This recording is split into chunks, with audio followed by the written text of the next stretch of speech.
Classic TV. Enjoyment. So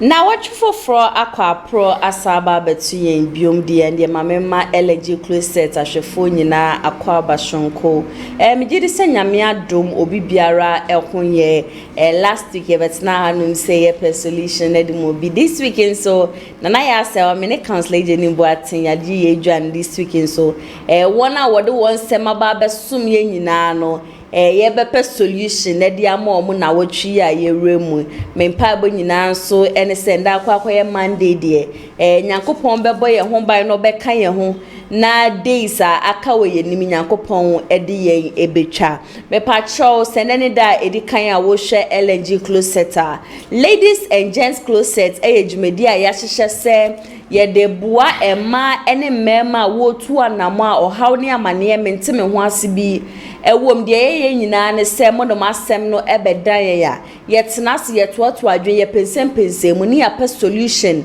e de amani pa na ode na asem aba bedan ye no Friday ye hie mu e wa hanum se yetoto adwen pa solution de mobi.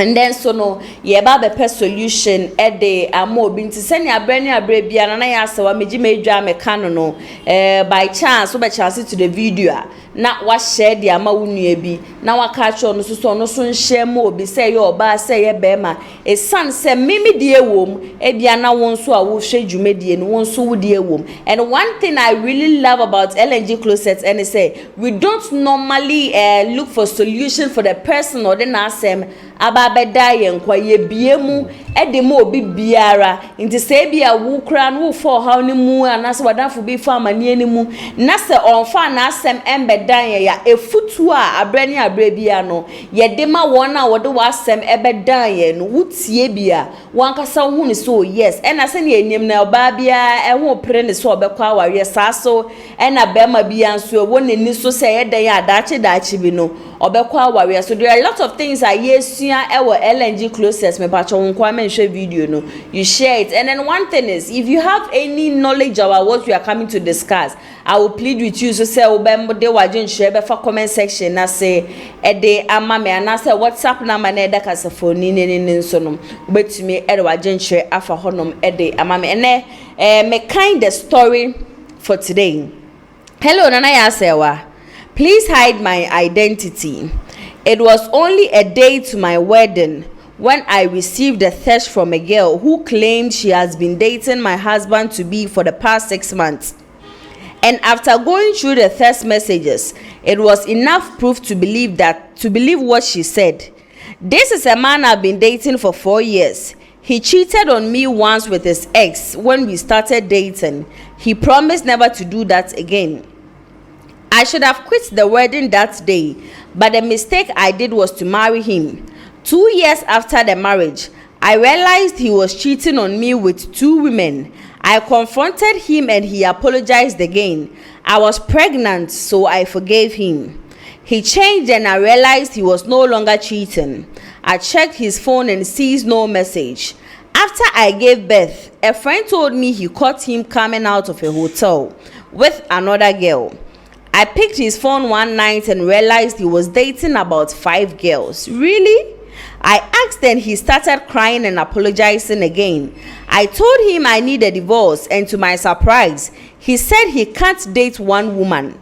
He claimed he loves me and I should love him for who he is. I asked why he didn't tell me before we married and he says because he loves me. We separated 5 months ago. My daughter stays with me on weekdays and stays with his father on weekend. Last week he called to ask if he can bring our child on Saturday instead of Sunday. I asked for his reason and he claims he wants to go to church on Sunday. I was shocked because this is a man who will never go to church no matter what. He told me he was doing it for his new girlfriend. This is a man I have been dating for 5 years. He never did anything for me but changed for a lady he met just 3 weeks ago. I'm going through hard time now. I am depressed because I feel I have wasted much time on someone who doesn't appreciate me and everything I have sacrificed for. I want to finally sign up for a divorce. Initially, I thought moving out of his house would let him know I'm not okay with everything he is doing to me. But see, a whole time wasted. I don't know if he is pretending to change for his new girlfriend or not. I still love him, but a man who can't stay with one woman, I can't be. Please advise me on what to do. Thank you. Ebusia ena semina baba wa bia na dia baba som me na. Baba we kire say a night to the wedding. Ena onya message e wo ni phone so na message no e kire say nipa no de message no e ba ye na pa kire say one ye ababa we ni fiance o baba ware no. O ma twempena for 6 months. Na evidence ni ade a baba wa na de kire no lady ni ntine ma ne be gidi say no krese na fiance no ene ababa we ehye ho o se that night no na wosan kojaya ware no na so san nanim guase de amafo beka wa bonten ye ne ade nti okana no tumu ena oware abrante no na oware nechi no for some time na obehwa befa be mani phone no hu se be mani ni obi chiti na wakasa na be mani suan no apa ne cho no de ne bone ache no bekọ enima obesa ache be ma ebio no se chiti no so obeka na be ma apa esuan apa ne cho wa no de be ma infom so ache no na ebra onyem no na danfo bi ya kache ne sa me hu se eye wukunu kosoma ware dada wukunu ene oba foforo epie free hotel o se that moment no wan cash nti be ma ne ba afie no ene ofa be ma ne phone no share so no ene hu se be ma ne ma baako enum ene esan twempena just that day na no kache be ma ne say this time round there I'm not sure say metumi ene what was nti me pa cho jame na me komi baby na wonsu ko baby o se be ma ne super na chowa nanum na be ma ne ba be ka kire ne se enya de a metumi ni oba baako atena no se enti wontumi ni oba baako ntade na ye hia ye one kan kire me ansana watwen ya ware e bakra bemu no na be ka kire me se wontumi ene oba baako entena be ma ne se wodomi na bibi biara e wo me hu bia no se le wakasa wodomi de na bibi biara e wo me hu bia no e wo se ujitum ababa we say in fact na kuma ebubu she's heartbroken, she's going through depression as on to me concentrate na one thing inti amane de na asema be dan LNG Closet NSM and na be mani suban ya na opportunity no ofane niam kakra efrifie se o twe ne ho na ka bia be ma no na adwen aba ne ho so de mi ye me partner nani nje ho nti nka me twe me ho kakra na de be ma ne sesa no masa ba be kan bom oti baby be ma ne ti baby just last week ohun ya ne se be ma no afre ne se ye bank odi weekdays e wo ho no na we di weekend wo me ho no next Saturday de me be sa me de akola ne brew instead of sanko de akola ne be ko san no be sansa na dey asema be ma ne be ka ne se Sunday no opese okwa asori ababa we so se for 5 years one na tena nyina no enya de adakrumpo be me yakwa asori da wa kan be me nkwa asori da adenti na be me kwa asori afia be ma ne se oba fufura we hia no 3 weeks munti no eno na epushi na opese okwa asori osina chese de oyema be ma nyina days I was spending wo be ma nyina no I wasted ogusu ado be ma no sisi ano hwese ne be ma ni sumanti a opese o sign for divorce finally cause separation na baba they having divorce the entity ano opese o divorce na LNG Closet so de nka yemfo divorce so ne so ene counselor Jenny Boatin ye wo hanko ade ye be kom na ya hwese divorce no yem jintum no oba ne nko for divorce anase yenye dem pacha wa wo hwejimede o so betimi de wajen chafa comment section na say de amame sanso na betimi de afa WhatsApp number na da kasafoni me sure so be come on e ma counselor Jenny Boatin akwaba shonko de aba LNG Closet counselor Antinana. Bacho bibi aboko di. Eradi adom ho ye na unso e. Nyame adom bibi aboko. Very good. Baby I feel banso dem say nyame adom bibi akoi. Yeah. De nyankopon aseja. Na watch for fresh as say. Yeah. Na and then Monday my first story I menya for the week. But yeah the nyame say wa mo yakwanya na ye nsoso. and then so ya betena ha na ye di nkomo kakra. This weekend ye nshela nya nika biasa. So many who ha we are say so much. But sesre this all my osra den na yintumi nya den. Yintumi emwana enhye nyankopon din aduonyam. A lot of people mistakenly join or blend love with relationship. But love is one of the basics. You're related with somebody. Okay. But to go to extent to relationship leading to marriage, some people have a problem with it. It can happen. Say udobia and non say go and have maybe sexual relation with the person. No. But a lot of people and some of your cannot have a we don't know relationship and we don't know love. If you love somebody and just say and then there are other things you have to look around before you work together. Send a baby to me our reason. Sekoba say love and relationship akoma a part. But whereby say ubeshia ubi would also done but on one far he doesn't care about you. He doesn't pay any attention to you. He doesn't call you about training problem and maybe of CBA. Now was sign bekase odowa and no cre. That is not love. It's not love. If somebody really loves you, the person should drop certain kind of behavior. Bia ebetumi aboama relationship akonenim. But odo na still or chempna onye faithful onjiuni oyanya ope. It doesn't mean it's love. You can love. You can devote your time to love the person. But if love is reciprocal, but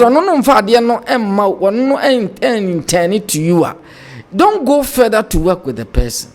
He will kill you. He will destroy you. He will waste your time. Send your sister okay. And people have a problem of late. They all the time relate their issues with what? I love the person. If I love the person, but the person is what? Messing up with your life. Then you still wait to say, me do or do me. No. Udobia and Jesse and then Sebu and then call and go champana and then quiet and she shower. You need to see certain things and then make sure so you're okay with it before. Now here we have two terms we are using now. Look beyond what you see. Look beyond what you feel too. Yeah. Otherwise, you will be going to actually. Yeah. But so many people believe, say, so far as I'm done on the day, I can use the love to continue the relationship. No. I was say with me who certain things be one also bring much. Just say, at least we work together. But so no, bring anything to the border. It's not love. You alone cannot love somebody. Why the other person doesn't do any other thing to help you to maintain the relationship? Otherwise, we will just we will see it. Berman is a playboy. Yeah. Or a playboy. And serious being. I was with me who a long time say Berman me one on your papa. On found know what you go through. He will just do whatever you want to do. You're a kind of maybe you're from Mr. Loverman. Or more you TikTok. Or more you fit. More you nice guys. If you meet them, make sure Gents will be no problem. Naturally, master that per woman. And yes, I want to one question map. This is also business. I many be better than dia. I was one because you have to get a big heart to love them. Forget about if you talk about Omoma Samoa over contempt. But there were other kind of group be on shall know be as but so hard drain. So woman of our check. So home now we say what done but I don't know. Oh, so on your problem no better no soon. If they have that thing me sad drama no bet me create esu sasa odo but famesa yemfa nipa yemfa sa odo ayede ware amankwala abam na wo se suban pa yeden ebam mankwala ebam se suan suban pa said ye be ya the next generation obenya brabo pa abo because no di akire suan de odi kan de nante zam papa suban ni a enye suban papa yemfa we nware. There are people who are just on the streets doing their own thing, but for them see a form of fear do mabe warom de yenware wo. When you meet such kind of guys, just forget about them and go your way. So your banner says, yeah, me never champion ma komba bia. Twena komba we mean love, we mean marriage there, we don't marry them. No matter what you say, obekwa kwa twena mpra. O ibeya ye fro no ofiri obema oba dem no oba ofiri bema dem no yede no oba no no abeya ye fro no owi a obekọ no ba bi. Are you getting me? Mm. So women should be very careful, ladies should be very careful. I'm in the marriage ministry. Our real ho nya den sa o, se no mu hunu no. Enya den sa so do ho to awurade so pa ne nante abobra. Obe ode papa be ma. Ono no tena ase na Adam kura nim se ye firi obi oba. No nim se ye fro bi se yere nyamena ne trans no se enyi se nipa nkotena me nyankopa me bo wi me ye wo sesoboafo am so they will relax. I will give you. I've been seeing around say who say ye first osono ne yere eda be hu abre odwan be hu abrechie hu akati akra de oben no no ne oba eda wa hwe abaka se nipa. They behave as human beings. It may whatever that you are going to, so I will make you a suitable helper. Me ye was so boy for a more who know when you bedding, but you will feel it where come on so dobe. And God did that in his own way. Oh, yes, I'm a nipper. So when we rush and we do our own thing, you also leave us. So love is not the same as what being into a relationship. It may say, I have something here. I said, you may love somebody very much, but you may not be compatible with them, or they may drive you crazy with their continued disregard for your feelings. When you say, "Oh, no, and if you don't take time, he will kill you." So I said, you can still love them, but that doesn't mean you have to be with them. Love doesn't mean that you have to stay and stay and stay. If you are not careful, you stay and die. And die. I love him. I love her. I love him. I love him. What is love? Love. You do be between na Adam for. Yes. But I see you be worry, and I see you be akoda ho mo ne ya bibi na wo abam de.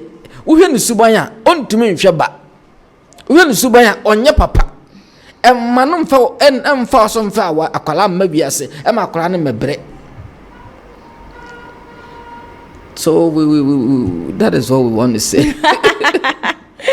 That's what we want to say. Counselor, beginning of the relationship in their first year. Yeah. She realized say Bema ne cheated with ne ex. Yo. She ignored. Obareno, even a night to their wedding, Obi friend say, I have been dating your man for 6 months. No evidence ni bibia. We still ignored. We live in a society where if you reach that peak that you need to get married, nasa unyanwareya. All hands start pointing fingers at you. The pressure from your mother's side, the pressure from your father's side, from your friends. Hey, you're not worried that the ben I'll be worried, the ben I'll be worried. See, I say, me who red signer, it might end my life. But because of what people would say, let me just keep mute and then marry that person. This is what the lady is going through. Amanfo ye nware nipa ma obio ye wonema bi ba miensa bi obi nyama obio sabio ye ware ye yere ne edi kan ye se wo sum nyankopon obi ansum nyame ma obia wa na wo so som ade wo ware wo yere wo ware ukunu obi anware ukunu ma obi anware wo yere ma wa na wo so yere wo ware e na wo yare na akọ hospital obi wo nyade nkase obi nko hospital ma David, these three things you have to do it yourself. And I say me didie we don't do those things. It will force so many people push you into wrong marriage. You have a problem. We call a kind of marriage called difficult marriage. A difficult marriage is a situation whereby our woman and your papa, but who feel munzo eding. It's very serious difficult to come out from it. One was our dear ni kanyamisha that bomba nipa. If you get somebody you really want, but brother, Torabia, I saw it from a distance. I mean, who say, or she that crown the man lady no, a friend no catches an ex no. But I'm not friend, a lady na giant corner baby. If you don't love me, why waste enough years, enough months on me? Some people they with don't wedding care. preparation and everything. Some people they don't care. Then, frankly speaking, some men are really heartless. Mama, Because comes like, if you don't love me, why would you waste my time? When you say you are brown, we say nipa mi no bi wa dwumam. Omo hu say omo nyini. Omo pesika de ayade, but omo nye sika. Omo tumi sheda e organize wedding. Oba ne bema. Really? When you say oh me wo tik TV, we wo hwan company. No ma sheda organize wedding aware. Omo ware wi no ma chisika no na watwe mi na ware no ma jai. Wow. She what dey oh we are saying. And any patrimo sumba. Over obia so easy na call home. She omu wi yes aware nche a lot of people they almost shada a design marriage no omu nim se mi machi nipa beba wo wachi so nipa beba until let's organize that ye wi a ye che sika wi a na ye jai aware na obia ekono ba bi.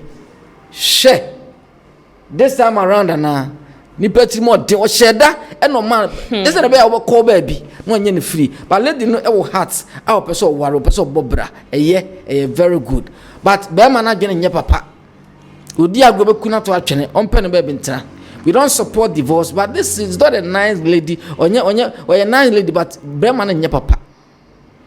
So this what doa you should not menya kra na your meme bia o she obi a pen up person one or drop on nonsense things in your. Yes. Now let's we go for one person.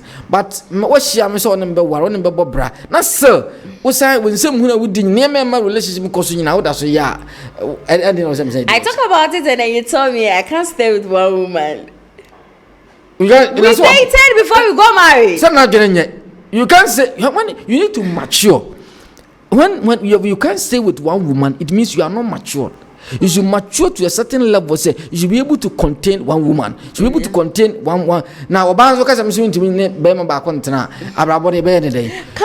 that is what I've been saying. We live in a society where Sebema, Efan, UHE, Bema, Eddie, Sem, Hununia, everyone thinks, oh, a Bema, it is normal. Yeah. Me, I keep saying this, and no nama sebi, and then Mema Duduana, Eddie, Sem, Hununu. Because I say, Bema, they are normal, so Befan the patronage. Mena metaka de biase, natural say, so far we ye the chia. The feeling na obani feeling. Sana wonso oyire no, ofa we chia, ufili. On say, Bema kongusa ne yire, akwa afa na chia. And will be call out. It be crying ex-boyfriend, it be cry when we saw no didn't come be 1 or 2 beer. Situation member no come no dangerous.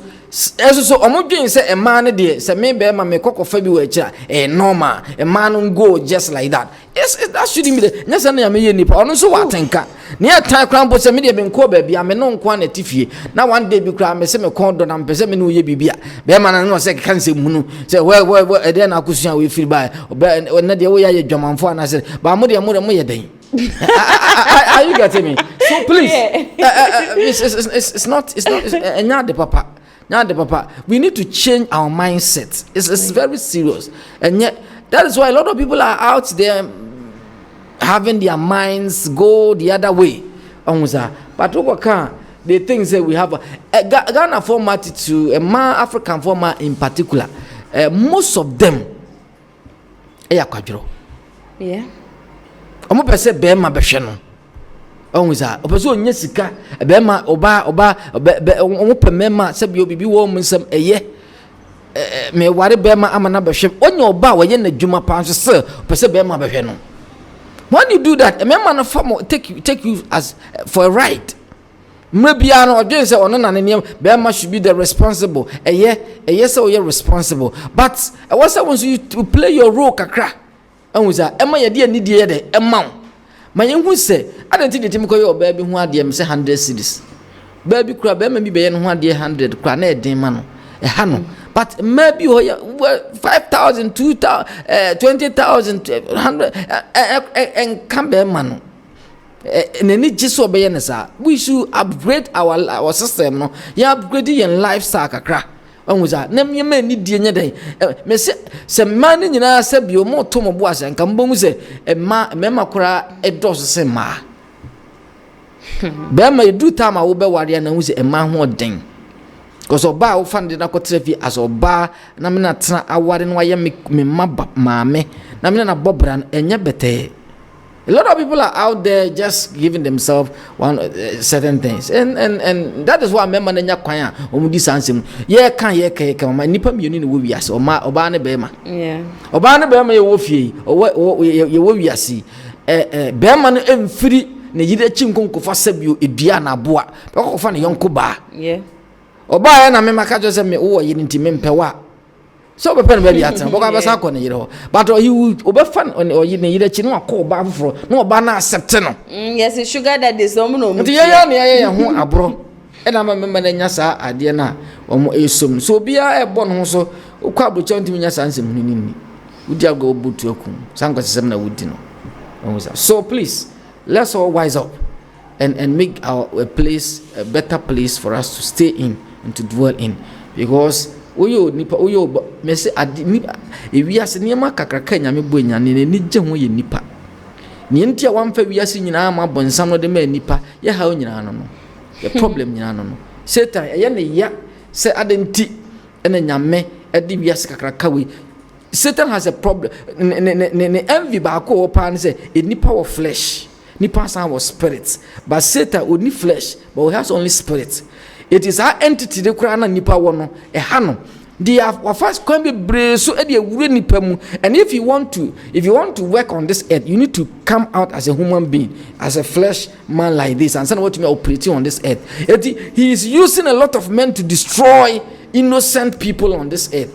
And the men anya way nimro so that we can work. We say we are so ye dia ye nipa dia enya bonsam dia, but you using human being to destroy this world, to destroy ye asasena we are saying nyame aboma nipa se ye ntram ne enye no and omodi so and ye fight among ourselves, and at the end enwie papa bia ma nipa.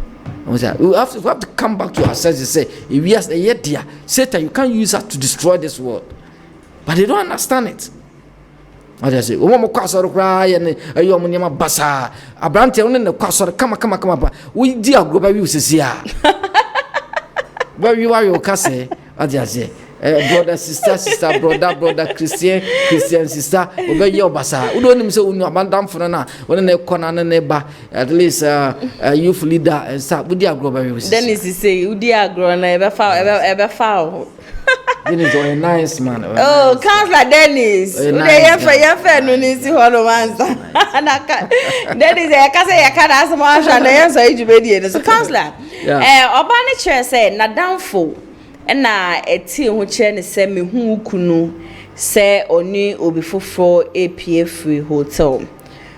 Beman attitude intino, we would believe what your friend said is true. Yeah.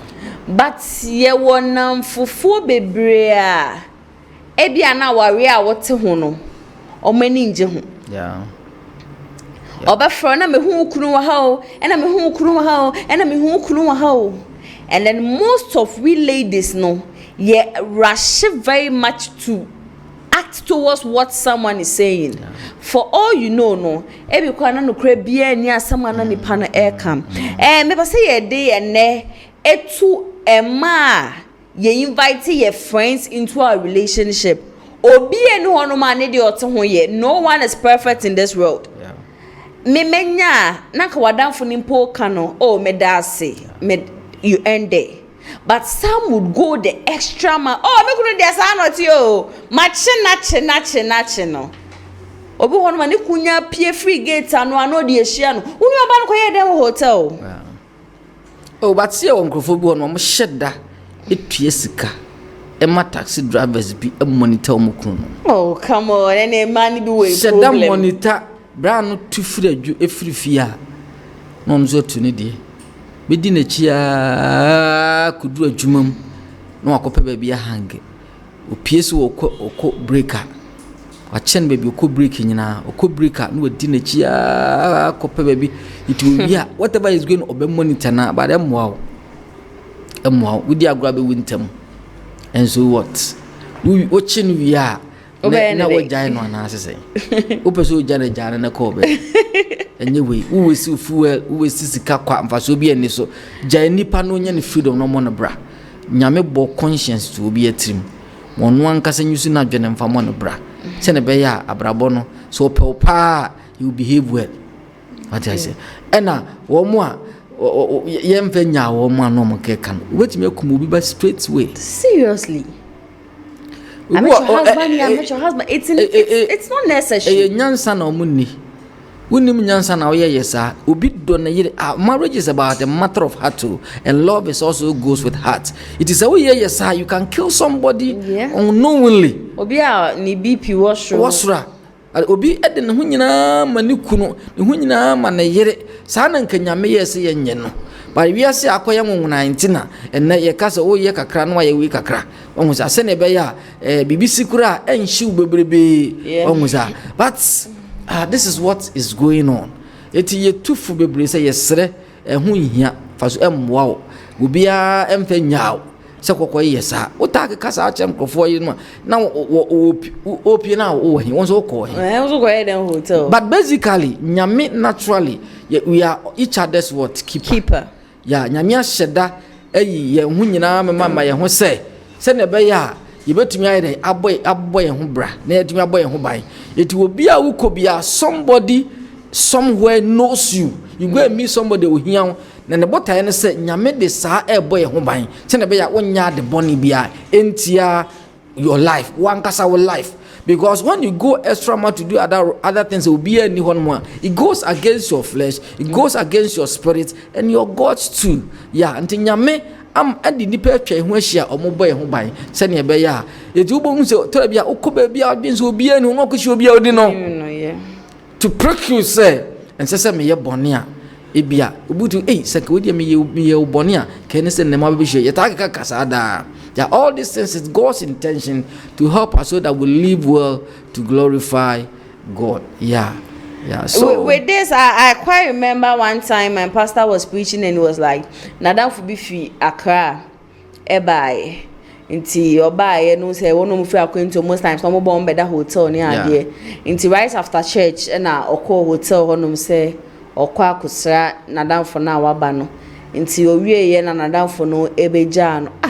Odu fia na yere say no abo hotel na okoe no abodi e no say chese ohwehwe mu na chese obi na afre na yere na ka kire ne say mehia sofo hotel ntide bunim na okoye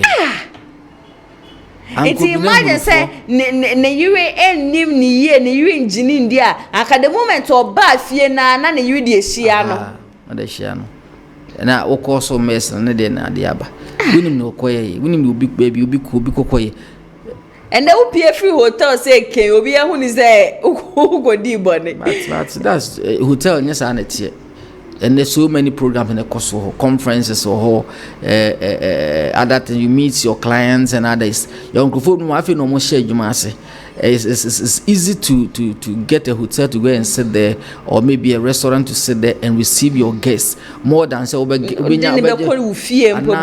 getting to know the person. Office. So I can use that opportunity to do those kind of things. Yeah. And there could be office. And when you meet somebody coming out from there now say me so who say be free hotel ba be free bar now wow. But we do a lot of programs over there. Or more conference halls or here conference be brave. It is a when you see those things and I say, oh boy, mania, he knows me, you know where I go, and everywhere that I go, he knows whatever I do. Eti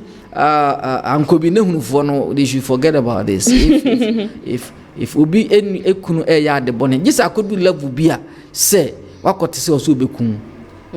That one day, what you say, what tears walker, or incufubi bopo. and you say we na sutra enye bad. But things concerning marital issues are sabi you emfam fa so bebre emrewa wonya hwe mfiriso no. Afa na chebi kwa na wo so kra wo dia wote hu kunu kra 10 times of it. But won kan wo dia no waja wo dia si ona kokon bi dia. Mesante na me kai pa say brother bia na yere birthday Valentine Day bi ne kusie. Ena wonim nia bra na ye. Oniska ena oba fie oto ye fe ne sen candle red candle libi no be so see fie ho no ma kama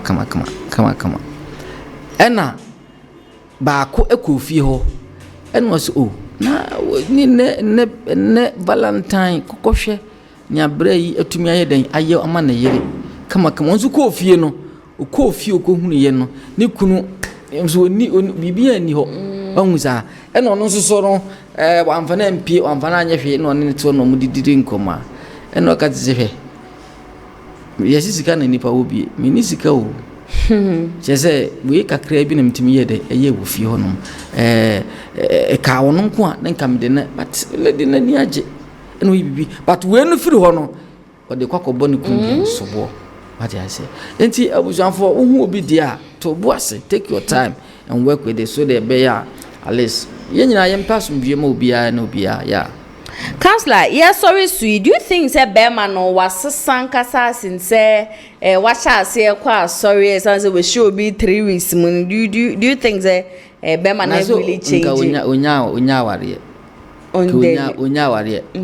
I didn't think it was a who about fra was a son of sorry. Oh boy. Okay, yeah, was a son of sorry and kid is very good, but then you know correct. Your meme bi o head about sorry no be ba no ko onya wi a no ko no baby ade aze za no motie they don't care on fa ho onya wi a we san abeko mrante boys ni bebre obedi wachi no ba sorry ase o praise the Lord o kwa na nse honhom ba ye de ensa to no so be form sisian so oboa until da ya lo o wi a no ko no baby they are not serious. It's just an unfair way nyasem na likuno enya no kore oba ni nti no kwasore bibiri mo ye de opewie pene no nyame ye de nyame asese kobase asesa mpa nkeye enkenye we ne besesa no enye onya girl na wo so osesa also wa utenka se nyame aye de say I'm going to church for my new girlfriend. You with new girlfriend. In natural sense, do we go to church with our new girlfriend? No. New girlfriend then konyo na asakra no woko. It means o boa. This is no one na come antone yem na obone bra. Na bra we ontimi mmoa no. Timi mmoa no baby ya. Counselor, we futu no final words I would be jam shop for the material. Final words is people don't relate love with relationship. Love onko. Relationship and so but you can't throw away love while you go with a relationship. When you are going with a relationship, make sure certain factors are a man love it will maintain they are there. Okay. Will be a door no will pay attention to you. Will be a door no or Judy. Will be a door no at least a better and no matter the situation or yes busy said they crown away then. Onyabreye dey emma no matter the situation ojani sabi onya kura na ojani nieme funu nyina no ye dey say I will go with what with you. But when you have all this, or you're faithful to you guy, yeah, and he respects you too, so be everywhere chick of fry, it means he doesn't respect you on found no matter who you are on and obi muwa na setana dey enye bete edin. So we advise everybody, don't take love for granted and to live in a relationship and just die and be messing up your life. And I hope say at the end, you know, when they listen to these things, because love is a serious matter. Love is not for the weak. It's not for, yeah. It's a borrowed word from heaven. Nyameka so odonipa nkasa. Nyame de odobaye. God, Bible says God is love. And if God is love, then love is God. So it's God who you are giving to somebody. And the nipa plain is love is not sex. Sex is not love. But it's just one of the elements of what? Love. Yeah, that is erotic kind of love. It should be there. But if you love somebody and what the mabrabo diagram, I don't think it's a so we advise, but be very careful when you meet a guy. Take your time. Don't rush. Then we are moving to do all non. As I am praying, or don't know where I nipa ho odo nipa ankasa enti no yes ade we man nipa enti yenye ne yie na enye fe na esomra mfaso anya sa eje nsem a ewuasem so everybody should be very careful the way we deal with what love and relationship. Yeah. Can't bacha bet me do number na to jama 0550 535 545. Yeah. Counselor, me that's the person in the Mondays in na ya say o me to me say every we be come one pay solution dem mo bi di say nyame aduma Wednesday e be sanso edi ehie ebusia mo am join in life e de ma junche e ba ye nyina na ya say I really appreciate it so much but also how now anasa manie bi na pese wo ne LNG Closet one ye sha na mane ye 0557036109 obetimi ede asende mo betimi aye voice send ya na mo hwe episodes ni bi wo mo bi ye voice ede send me no ebi so ana wo de wo fere na se bi am pese obi abehu se wo na wo de WhatsApp ne bedan obetimi a type ya na obetimi akra aframe o phone so na one me atwetwe enkomo aha ena ndemre be ma ye kwan na ndejumedi na ya asewo me ne counselor ejeni Boaten ye de besom se LNG Closet no ye de esi nyame yadma Wednesday ye be sanso edi ehia makramo Amafwe Kumasi Online TV Production yaba ne de ne yaba ye de equipment ekukudam ana ye de aba se eye camera de enam wiem de nam fom de enam ensuom ni nyina ye wo bi e wo honom a TV production yabo a hu ye pa se wo ye dwumadie bi ete se wedding eye engagement and sorry ana schools se wo ye seminar bi na pese betwa ko all the social media networks no so e de amaw ye ni ntotonsa na fre eye Kumasi Online TV Production for na yamra na ye dwumadie ne Come, fe a ebo no eda from pa. The production so the sound quality, video quality ni nyina e wo soro. Wo pese wo hu ba bia wa ye wo Kumasi eyetia media opposite one ma. Ana se to nsa ne frɛ wa homa trufo so 0550623377. Kumasi Online TV Production. Ye demu fua e wo Kumasi kodua mu.